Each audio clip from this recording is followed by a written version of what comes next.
Séduction et conviction aux États-Unis. Le chef du gouvernement congolais a participé vendredi aux assemblées annuelles du groupe de la Banque mondiale et du Fonds monétaire international, une rencontre qui offre chaque année l'occasion pour les grands dirigeants des secteurs privés et publics de se retrouver pour traiter des grands dossiers mondiaux. Où est passé l'acompte de 10 millions de dollars destiné à la relance de la production de la minière de Bakwanga au Kasaï oriental? Vous s'ouvrez tout à l'heure la réponse du gouverneur de cette province au sujet de cette somme allouée par le chef de l'État pour la relance de cette entreprise minière. Une nouvelle édition du journal sur votre chaîne. Merci d'être avec nous. Le Premier ministre Matata Ponyo continue sa tournée américaine, vous le savez.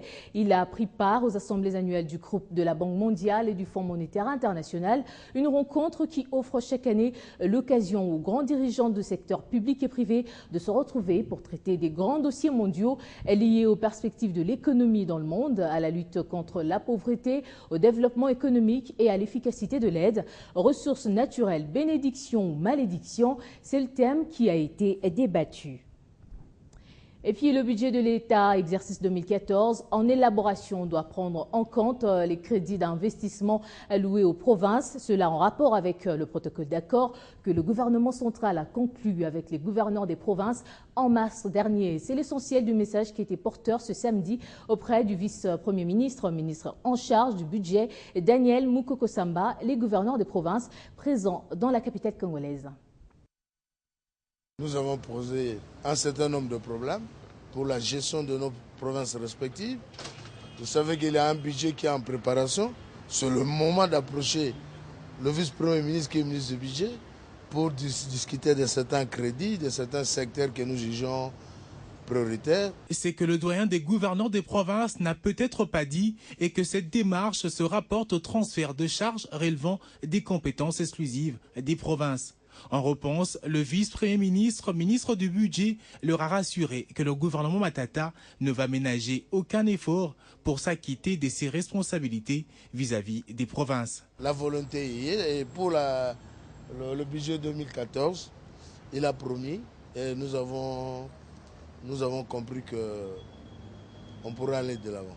Une bonne chose pour les gouverneurs, notamment celui du Bas-Congo, dont l'élection date de moins d'une année et les défis sont énormes, notamment la régulation des échanges commerciaux aux frontières avec l'étranger. C'est le vendredi 29 mars 2013 que le gouvernement central et le gouverneur de province ont signé un protocole d'accord comprenant les modalités de consommation de ces crédits. Ceci a donné aux provinces l'accès aux crédits d'investissement dans les secteurs qui dépendent de leurs compétences exclusives. Grâce à cet accord, le gouvernement central ne devrait plus définir les projets qui ne rencontrent pas les priorités au niveau des provinces. La signature de cet accord avait été considérée comme un pas de plus vers la décentralisation qui est l'une des recommandations de la 3e conférence des gouverneurs tenue le 18 mars à Kananga dans le Kasaï occidental. Relancer la minière de Bakwanga, le chef de l'État, qui en a toujours le souci, avait alloué à cette entreprise une enveloppe de 10 millions de dollars américains il y a quelques années. Mais comment la haute direction de la MIBA a-t-elle géré ses fonds? Fabien Lumbala a posé cette question ce week-end au gouverneur de la province du Kasaï oriental en séjour à Kinshasa. À en croire le numéro 1 de cette province, le comité de gestion de la MIBA entretient une certaine opacité dans l'affectation de ce fonds. Et du coup, c'est la crise de confiance entre le personnel et la hiérarchie. D'abord, les fonds. Dans les 10 millions, il y avait le fonds consacré à la certification des réserves. Il y avait 3,6 millions sur 10 qui étaient consacrés à la certification des réserves. Mais tout le montant décaissé, le montant qu'on prévoyait pour la certification des réserves, tout le montant a été décaissé en faveur de la MIBA. Mais la certification est exécutée à 25%. Donc, il faut alors qu'on justifie le reste d'argent. Où est parti cet argent? Ça, j'ai posé les problèmes. J'ai été avec la ministre du portefeuille hier. On a eu une séance de travail à ce sujet.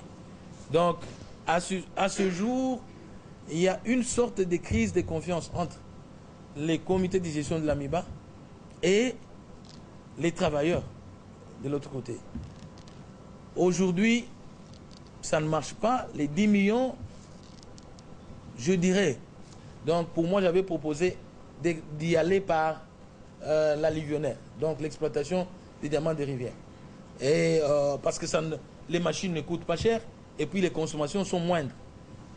Mais il faut trouver des solutions. On ne peut pas laisser sombrer l'Amiba parce que c'est le poumon de l'économie de la province du Kassai-Oriental.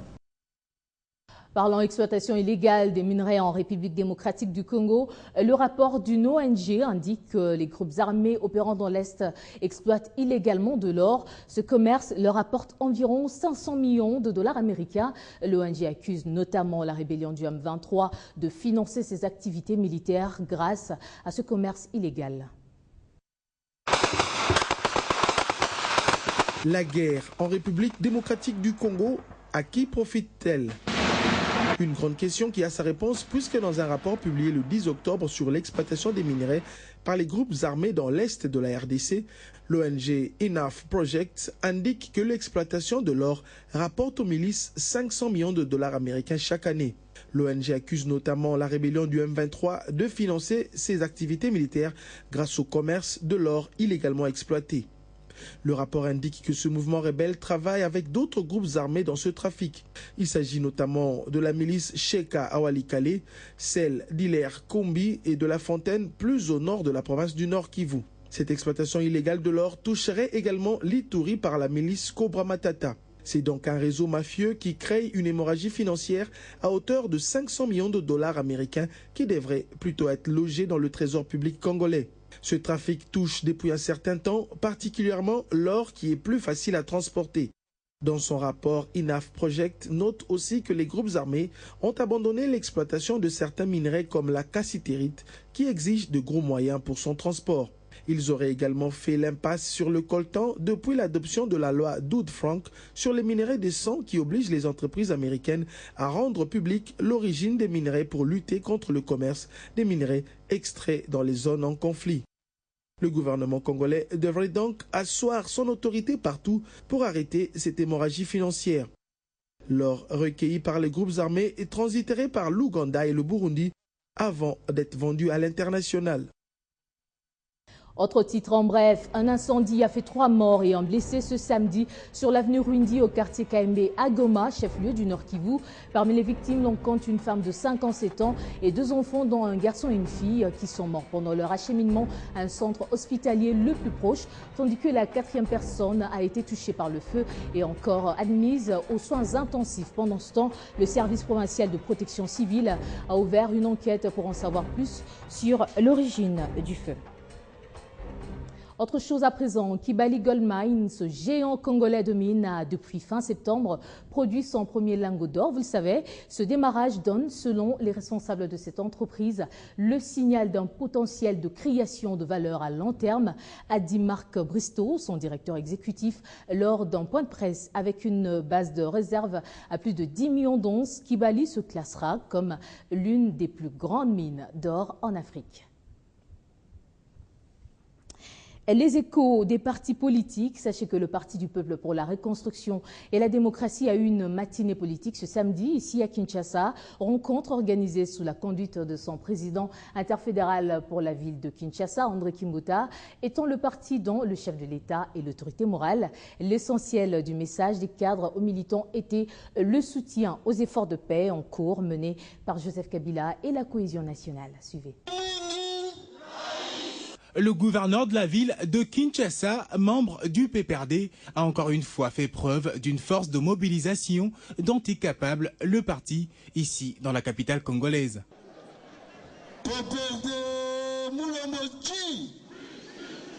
Une rencontre aux allures d'un rassemblement comme c'était le cas lors de la campagne électorale des récentes élections qui avaient donné victoire à leur candidat, aujourd'hui président de la République. Un président de la République qui bénéficie toujours du soutien des cadres et militants de son parti. La preuve est là. À l'occasion, une motion de soutien à l'autorité morale a été rendue publique officiellement à la suite d'une lecture au profit de l'opinion nationale et internationale.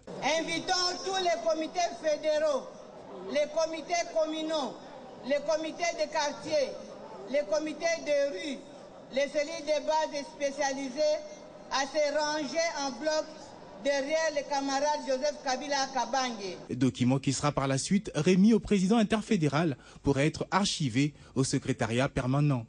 En somme, le document reprend à nouveau l'engagement du parti qui reste derrière le chef de l'État, surtout en ce temps où est prônée la cohésion nationale. Et on a demandé aussi à tous les camarades qui n'ont pas été avec nous aujourd'hui d'être là nombreux le mardi quand le chef de l'État va annoncer les grandes décisions tant attendues. Se référant aux concertations nationales, les militants du PPRD ont saisi l'occasion pour remercier le chef de l'État de cette initiative qui prouve encore une fois de plus sa volonté de restaurer la paix sur l'ensemble du territoire national, et ce en impliquant les filles et fils du pays. En sport, le tout-puissant Mazembe, vainqueur de la division, sacré super champion du Congo ce samedi. C'était au terme de la rencontre qu'il a opposé au vainqueur de la Coupe du Congo de football, la 49e édition MK Football Club. Patrice Carteron et ses hommes ont laminé MK Football Club de Kinshasa sur la note sans appel de 7-0. Regardez. Bwana Ali Samanta qui reçoit la coupe. Demain de Madame le ministre des Sports provincial, Madame Thérèse Lukenge. Et voilà. Un deuxième titre remporté cette saison par Mazembe en national. Un premier trophée soulevé dans ces stades. Une première pour Patrice Carteron. Sans trop de difficultés, les vainqueurs de la division 1, les tout-puissants Glaber Mazembe, n'a fait qu'une bouchée du vainqueur de la Coupe du Congo de football, MKFC, qui n'aura résisté au corbeau que pendant 21 minutes, puisqu'à la 22e, Thomas Olimwengu lançait le festival but de Badiangwena avec cette ouverture du score. 11 minutes plus tard, Daniel Adjei ramène le score à 2-0, ce qui sera également le score à la pause. Au retour des vestiaires, à la différence de la première mi-temps, les Corbeaux n'ont mis que 5 minutes pour corser l'addition à 3. Gladson Awako est à la conclusion de cette action. La note devient alors salée, elle laissera encore davantage avec un 4e but signé Richard Kissi-Boateng à la 60e minute. Peut-être le 4e but, il s'est joué de tout le monde. 5 minutes plus tard, Daniel Adjei ramène les scores à 5-0. Les Ghanéens signent ainsi son doublé. Attention! À 4 minutes du coup de sifflet final, Hervé Ndonga inscrit lui aussi son nom parmi les buteurs avec le 6e but de Corbeau. Joué en 1-2, il a frappé une fois. Et pour mettre un terme à ces festivals, dans les temps additionnels, Bwana Ali Samanta ramène les scores à 7-0. Également, attention! Et le 7e but! Une véritable démonstration des forces des Mazembe qui renvoie MKFC aux études avant leur double confrontation à la division 1, phase classique, les deux clubs étant logés dans le même groupe. Avant cette phase classique, MK devra donc rectifier les tirs et se mettre à niveau pour la 11e Coupe de la Confédération qu'elle découvrira. Sinon... Les centres. Ah oui.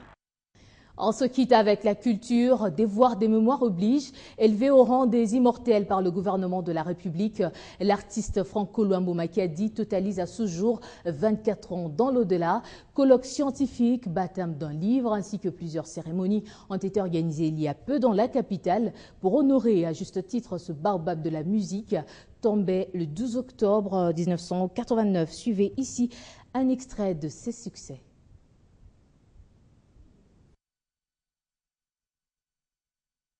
Na paswa na zuize mina bonti mwana